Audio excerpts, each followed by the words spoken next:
Thank you so much for the introduction, and thank you so much to all the other speakers today. Great. So why do you start a company? Great reason being, solve a problem. Payments industry today has a lot of flaws. Most people know this who are trying to accept payments online, in-store, or on the mobile. What happens when a transaction goes through all of these legacy systems? 1 out of 10 payments fail. That's a statistic online today.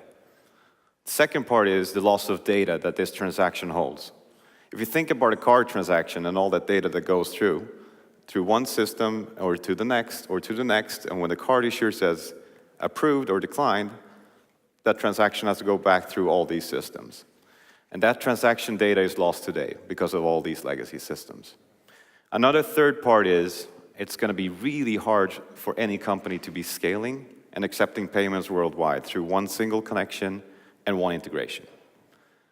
So with this problem, which Adyen is trying to solve and debunk, we are doing 3 major things. We are solving the merchants' issues with helping them grow globally. The second one is we're trying to untangle this financial services industry and make it very seamless to accept payments anywhere globally. And the third part is we're actually trying to make a good time having to do this compared to a lot of other companies. So, it's all clear what we do. Besides what we do, we are doing it for a lot of large international companies today. This is not how it looked when I joined the company. Trust me, I'm going to take you through the journey here. This is a very braggy slide today, and people are going to go, oh, yes. How did you actually amount to do this? And we're going to walk you through all of these steps, and hopefully you're going to take something with you as well as you're trying to scale your companies. This is how it looked. This is back then. If you look at this, do you think this is a cool fintech company to be working with in 2007?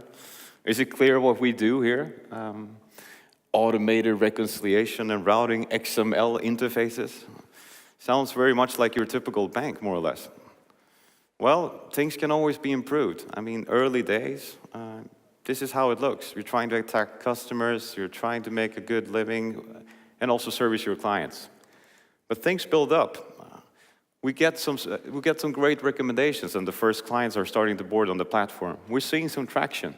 We're not really sure on how this traction is going to evolve, though. In the early days, you're kind of spraying everywhere and trying to please everyone.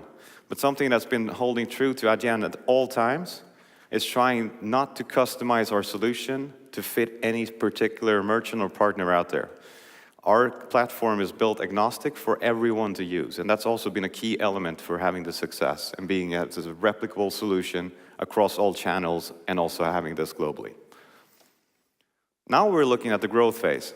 This is going to be more fun. Now we also have some customer references that we can mention.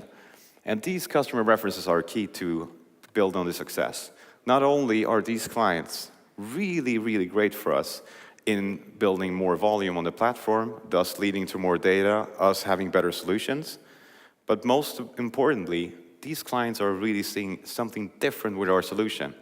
And the difference there is that they're recommending this solution also to other merchants. So any one of these that were mentioned here are probably talking to their industry peers, or they're walking to another company, and then they're also going to bring our solution into that company. And this is how you build a reputation and a sales force that's much, much bigger than anything that we can amount to as Adyen. Today, we have roughly 1,000 people working at Adyen. Our sales force is much, much bigger, thanks to our great clients and partners. So, today, thanks to our great marketing and design team, this is what we come up with now on the webs. You can check it out later and see if it makes sense for you, and any feedback is always welcome. Now you also see that a lot of these clients that we can refer to, their names are even bigger and bigger and bigger, and that's what we're aiming for. Helping these global merchants to be able to accept payments anywhere. Good part here is that all of this technology with the big, big companies out there globally, that can also be helpful for the smaller companies. So that we're attracting the likes not only of Microsoft and Uber, but we're also attracting startups just trying to scale globally. And this is where Adyen really has done something remarkable. Not only not optimizing the platform, but being suitable for more or less everybody globally. So, what has this led up to? Well, as you see, early days. You're kind of like chiseling through, you're not really sure what works, but all of a sudden something happens. This is the magic part. Most people tend to give up somewhere there in the third or fourth year here in the growth space. Well, sometimes that could be a good idea to give up. Most of the time, no. So what did we do differently? Well, we added a couple of things here. One was, back in 2011, we were granted a Visa MasterCard acquiring license. For those of you that don't work in the payment space, before we were just a technical gateway. Basically, you had a contract with us, but you also had additional contracts anywhere globally you wanted to accept card payments. And we were routing the transaction back and forth, and also for different payment methods, we were only doing the connection part. In 2011, when we added the card technology and also the acquiring license in Europe, we were able to have a full stack platform accepting payments not only on the gateway side, but also the acquiring side. And this makes immense difference for our clients. The clients are able to not only have only one contract, one integration, but they also solve the issue here with 1 out of 10 payments not going through, thanks to these legacy connections and the multiple platforms not being compatible with each other. And that has led to all of this. And of course, these global merchants like Uber, Netflix, it's also an inflection point here, 2010, 2011, when these companies were launched, scaling globally at the same time. And that also led to this growth because we were able to grow with them. And here's the key. All of the data and all the infrastructure is built in-house. We don't have any third parties. This means we can control the flow, but also the experience and be servicing these clients quicker and faster and have better redundancy than anybody else. This is a classic. What is almost the most important part that every company always tells you? People/culture. Culture back to people. How do you attract the best people? In the beginning, well, we had some things that were going on for us. Our founders were great people. They already founded a payments company. They had developer friends. They were also on the business side. Our CTO already founded a great payments company that was spun off and sold off to another competitor today. But they also had something else going for them. They were very key on which type of people they wanted to be working at Adyen. And how do you make all of these people actually draw on themselves and be aligned to be working towards the same goal? That is the key question. And what Adyen does here is that we're trying to build something that we believe in very strongly, the Adyen formula. These are 8 different things or sentences that you can pick out of. You don't have to be totally aligned with everything, but something should be speaking more to you, or maybe somewhere around here, more to you. You can cherry pick which ones you actually feel the most are suitable to you and how you want to be perceiving your work inside of Adyen.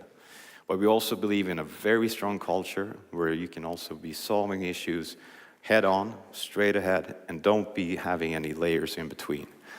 And also a very important part, don't have any egos. This is also important. A unique proposition also that Adyen brings to the table on the financial side is, as we're a global company with multiple offices in the global hubs in the payment space like Singapore, San Francisco, New York, we only still have one P&L. That is hugely important if you look at a financial services space, because you're going to get all of these different business units trying to compete for each other for budgets or whatever, what you have. This is all taken away. There's one company, one mission. That's what's important. And having these 8 formulas around, that really helps to have these people strategically aligned, looking at the mission. And the most important part here is that you also have to be still keeping the speed on in which way you're going to service your clients. Speed and delivery is going to be key in everything. And that's how you build the perfect feedback loop, and also going to be keeping to service your clients. As we're going to be looking at the future for Adyen, this is just still the early days.